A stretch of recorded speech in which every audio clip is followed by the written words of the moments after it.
प्रिय दर्शकों, प्रतिदिन की तरह आज का विषय है अष्टम राशि यानी कि वृश्चिक राशि। काल पुरुष की जन्म पत्री में ये अष्टम भाव में पाई जाती है। जैसा कि सभी जानते हैं कि अष्टम भाव शोध का विषय देखता है, अष्टम भाव मृत्यु का विषय कहलाता है, अष्टम भाव से मृत्यु भी देखी जाती है।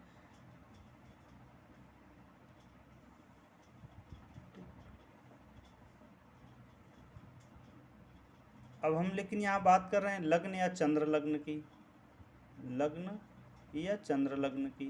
पर काल पुरुष की जन्म पत्री में यहाँ पे होती है अष्टम भाव, जिसे समुद्र कहा जाता है, रंध्र कहा जाता है, छिद्र कहा जाता है, शोध कहा जाता है, रहस्य कहा जाता है। यानी कि यहाँ पे रहस्य भी अनफोल्ड होते हैं। क्या? किसी के रहस्य, छुपे हुए रहस्य भी अनफोल्ड होते हैं। यह राशि का स्वामी मंगल होता है। स्वामी कौन होता है? मंगल। इस राशि में चंद्रमा नीच के हो जाते हैं, चंद्रमा की नीच राशि है।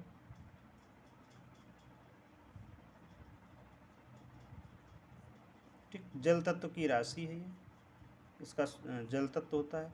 रहने का जो स्थान होता है वह छिद्र होता है, जिसको बोलते हैं बिच्छू का बिल।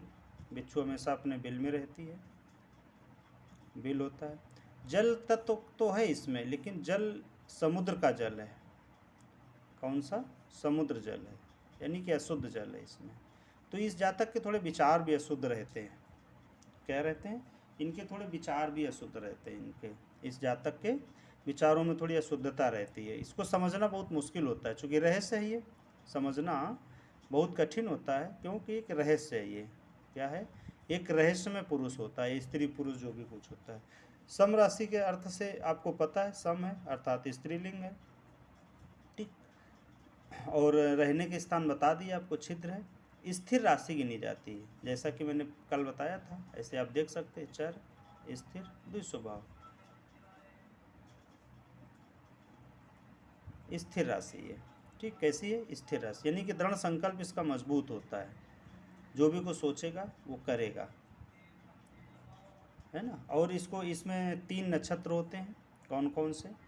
विशाखा, अनुराधा, अनुराधा और ज्येष्ठा, 3 नक्षत्र होते हैं। 3 नक्षत्र में क्या होता है? विशाखा का 1 चरण होता है, अनुराधा और ज्येष्ठा के 4 चरण होते हैं। जैसा कि पिछली क्लास में हमने आपको बताया था कि एक राशि में 9 चरण होते हैं, नक्षत्र के 9 चरण होते हैं। 3 नक्षत्र होते हैं और 9 चरण पाए जाते हैं इसमें। तो अनुराधा के 4 हो गए, और ज्येष्ठा के 4 हो गए, और विशाखा के 1 हो गए। चूँकि विशाखा के 3 नक्षत्र, 3 चरण तुला में चले गए थे। ठीक है, अब यहाँ से राशि खत्म हो जाती है, यानी कि भाव ये खत्म हो जाता है। चूँकि भाव भी 3 टुकड़ों में बटे हुए होते हैं। एक यहाँ से शुरू होता है, यहाँ खत्म होता है, यहाँ से शुरू होता है, यहाँ खत्म होता है, यहाँ से शुरू होता है, यहाँ से खत्म होता है। ठीक, चूँकि कोई भी राशि अश्विनी से शुरू होती है, काल पुरुष की कुंडली अश्विनी से शुरू होती है। ठीक है, अश्विनी, और फिर ये अष्टम भाव में जाती है आपका ज्येष्ठा। ठीक, 6 मूल होते हैं ना, और फिर जाता है आपका रेवती। ठीक, 3 ये हो गए आपके, 2 इधर बनते हैं। ठीक, जैसे आगे मैं इसकी क्लास बताता जाऊंगा आपको। ये विषय यहाँ पे नहीं, लेकिन थोड़ा याद आ गया तो मैंने बता दिया। यहाँ पे ये विषय बताने लायक नहीं था, पर कोई बात नहीं। अब विशाखा और अनुराधा और ज्येष्ठा यहाँ से, यानी कि वृश्चिक राशि का एक सेंटर खत्म हो जाता है। ठीक, तो इसी तरह से इसको समझते हैं कि वृश्चिक राशि में गुण धर्म क्या होते हैं, वृश्चिक राशि के जातक का क्या स्वभाव होता है। ठीक है, वृश्चिक राशि दिवा, और ये शीर्ष उदय राशि है, ये उसका उदय कैसा होता है? शीर्ष उदय होता है। शीर्ष उदय आगे चल के और जब एक्सप्लेन करेंगे तो बताते जाएंगे।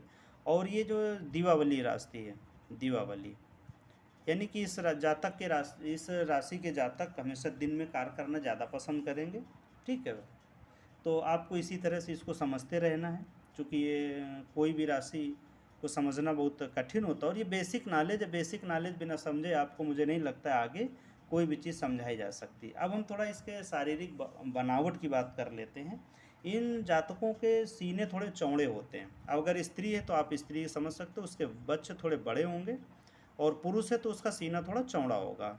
ठीक है, थोड़ा चौड़े सीने वाले होते हैं। कहने का मतलब वृश्चिक जैसी होती है, आप उसकी आकृति को समझ सकते हैं। ठीक है, और इनको जो है त्वचा रोग होने के डर रहते हैं, आँखों के रोग होते हैं। इनको रोगों को अगर देखें तो त्वचा रोग होता है इनको, त्वचा और आँखों के रोग ज़्यादा होते हैं इनको।